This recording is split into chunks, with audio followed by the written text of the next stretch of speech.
આપનું ખૂબ ખૂબ સ્વાગત છે.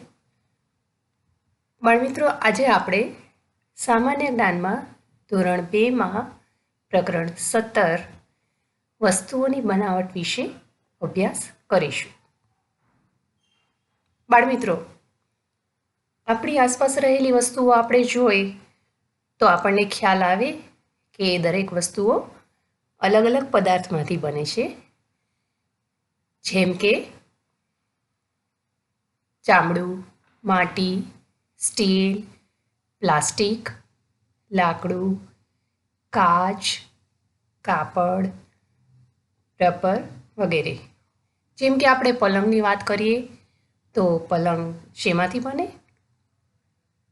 ઘણા પલંગ લાકડામાંથી બને છે તો ઘણા લોખંડમાંથી. તો આ દરેક વસ્તુઓ કયા પદાર્થમાંથી બને છે તે આપણે સમજવાનું છે. જુઓ બાળમિત્રો, અહીં દરેક જૂથમાં આપેલી વસ્તુઓ એક જ પદાર્થમાંથી બનેલી છે.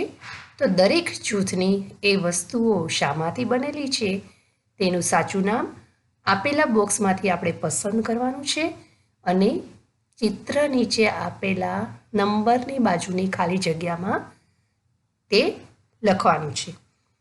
આપણે સૌ પ્રથમ બોક્સમાં નામ જોઈએ તો રબર, કાચ, કાપડ, સોનું, કાગળ, ચામડું, માટી, સ્ટીલ, લાકડું અને પ્લાસ્ટિક.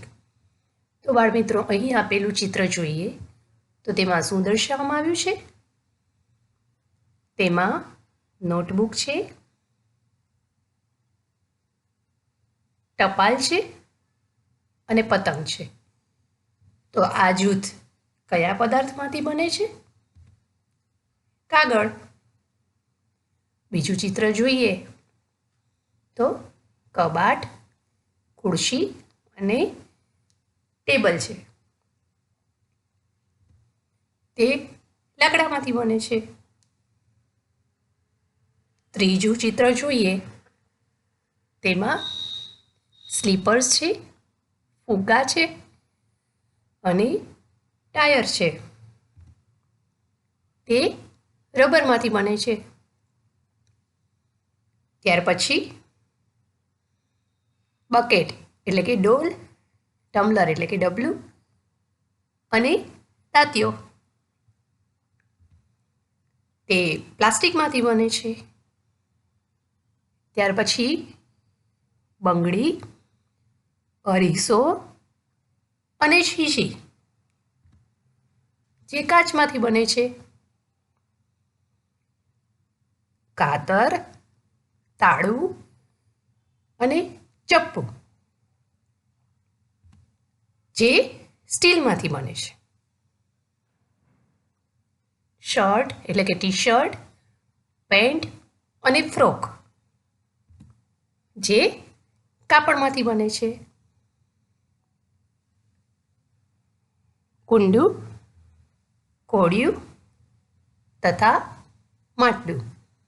બાળમિત્ર, આ વસ્તુ કયા પદાર્થમાંથી બને છે? માટીમાંથી. ત્યાર પછી કમરપટ્ટો, પર્સ અને બૂટ તે ચામડામાંથી બને છે. ખરું ને? ત્યાર પછીના વસ્તુઓનું કયું જૂથ આપ્યું છે? તેમાં ગળામાં પહેરવાનો હાર છે, કાનમાં પહેરવાની બુટ્ટી છે અને વીંટી છે. તો બાળમિત્રો, આ વસ્તુઓ કયા પદાર્થમાંથી બને છે? આ દરેક વસ્તુઓ સોનામાંથી બને છે.